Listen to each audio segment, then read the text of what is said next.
കരുവന്നൂർ കള്ളപ്പണ ഇടപാട് കേസിൽ സിപിഐഎമ്മിനെ പ്രതിരോധത്തിലാക്കി ഇഡി കുറ്റപത്രം.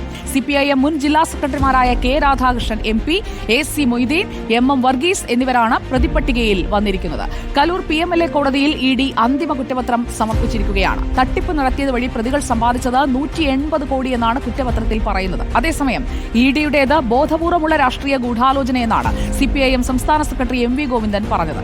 കേന്ദ്ര ഭരണകക്ഷിക്ക് എതിരായി നിൽക്കുന്ന പ്രസ്ഥാനങ്ങളെ ഇല്ലാതാക്കാനുള്ള ശ്രമമാണെന്ന് കെ രാധാകൃഷ്ണനും AC മൊയ്തീനും പ്രതികരിച്ചു. നമ്മൾ പരിശോധിക്കുന്നത് കരുവന്നൂരിൽ ഇനി എന്ത്?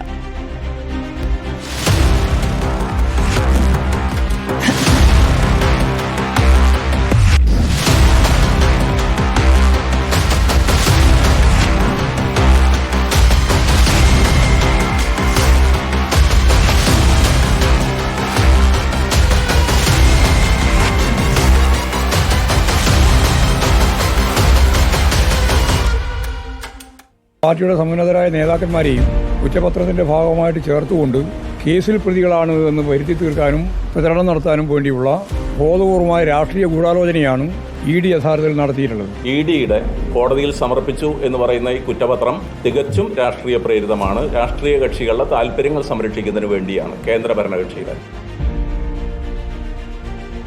നമുക്കൊപ്പം വിവരങ്ങളുമായി കൊച്ചിയിൽ നിന്ന് SS ശരൺ, തൃശൂരിൽ നിന്ന് ജെയ്സൺ ചാംവളപ്പിൽ, തിരുവനന്തപുരത്ത് നിന്ന് TV പ്രസാദ്, 3 പേരും തയ്യാറായി നിൽക്കുകയാണ് നമ്മുടെ ചുണക്കുട്ടികൾ. Good evening guys. നമുക്ക് ആദ്യം കുറ്റപത്രത്തിലേക്ക് പോകാം. ഈ കുറ്റപത്രത്തിലെ വിവരങ്ങൾ മലയാളി പ്രേക്ഷകരെ ആദ്യം അറിയിച്ചത് നമ്മുടെ സ്വന്തം ശരണാണ്. SS ശരൺ, ആദ്യം തന്നെ അതിന് അഭിനന്ദനങ്ങൾ. റിപ്പോർട്ടറിലൂടെ ആ കൃത്യമായ വിവരങ്ങൾ 8 രാഷ്ട്രീയ പ്രവർത്തകർ അല്ലെങ്കിൽ ഒരു പാർട്ടി പ്ലസ് 7 പ്രവർത്തകർ പ്രതികളാകുന്ന കുറ്റപത്രം എന്നതാണ് ഇതിന്റെ രാഷ്ട്രീയ പ്രാധാന്യം. കുറ്റപത്രം കോടതിയിലേക്ക് എത്തുമ്പോൾ പഴുതടച്ചുള്ള ഒരു കുറ്റപത്രമാണോ ED തയ്യാറാക്കിയിരിക്കുന്നത്? പ്രത്യേകിച്ചും EDക്ക് നേരെ വിജിലൻസിന്റെ നീക്കമൊക്കെ മറ്റൊരു കേസിൽ നമ്മൾ കണ്ടുകൊണ്ടിരിക്കുന്ന സാഹചര്യമാണ്. അതുകൊണ്ട് തന്നെ കുറ്റമറ്റ കുറ്റപത്രമാണോ ഇത്, ശരൺ?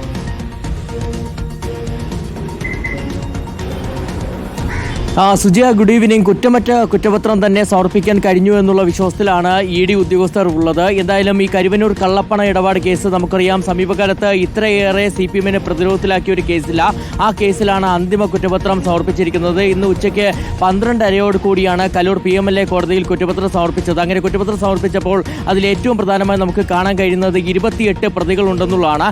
ആദ്യ കുറ്റപത്രത്തിൽ 55 പ്രതികളാണ് ഉണ്ടായിരുന്നെങ്കിൽ ഇപ്പോൾ 28 പ്രതികൾ കൂടി ആഡ് ചെയ്യപ്പെട്ടിരിക്കും. അങ്ങനെ മൊത്തത്തിൽ 83 പ്രതികളാണ് ഈ കേസിൽ മൊത്തത്തിലുള്ളത്. അതിൽ തന്നെ ഏറ്റവും ഹൈലൈറ്റ് ആയിട്ട് കാണാൻ കഴിയുന്നത് 8, അതായത് CPM-ന് പുറമെ, CPM-നെ പ്രതി ചേർത്തു എന്നുള്ളത് നേരത്തെ നമ്മൾ റിപ്പോർട്ട് ചെയ്തിരുന്നതാണ്. ഇതിന് പുറമെയാണ് 7 CPM പ്രവർത്തകർ കൂടി ഈ പ്രതിപട്ടികയിലേക്ക് വന്നിരിക്കുന്നതെന്നുള്ളതാണ്.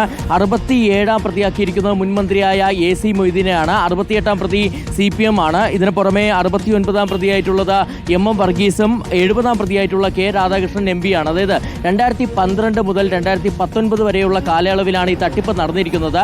അപ്പോൾ ആ കാലയളവിൽ CPM-ന്റെ ജില്ലാ സെക്രട്ടറിമാരായിരുന്ന 3 പേരെ, 3 പ്രധാനപ്പെട്ട നേതാക്കൾ ഈ പ്രതിപട്ടികയിൽ ഉൾപ്പെട്ടിരിക്കുന്നു എന്നുള്ളതാണ് ഏറ്റവും പ്രധാനമായി കാണേണ്ടത്. ഇതോടൊപ്പം തന്നെ CPM-നെ പ്രതി ചേർക്കുമ്പോൾ എന്ത് സാഹചര്യത്തിലാണ് CPM-നെ പ്രതി ചേർത്തുന്നുള്ള ചോദ്യം കൂടി ഉണ്ടായിരുന്നു. അതിൽ ED ഇങ്ങനെ ഒരു കാര്യമാണ് കുറ്റപത്രത്തിൽ പറഞ്ഞു വെച്ചത്. അതായത് പാർട്ടിക്കെതിരെയുള്ള കുറ്റങ്ങൾ കോടതിയിൽ സമർപ്പിച്ച കുറ്റപത്രത്തിന്റെ ഉള്ളടക്കമാണ് ശരൺ പങ്കുവച്ചത്.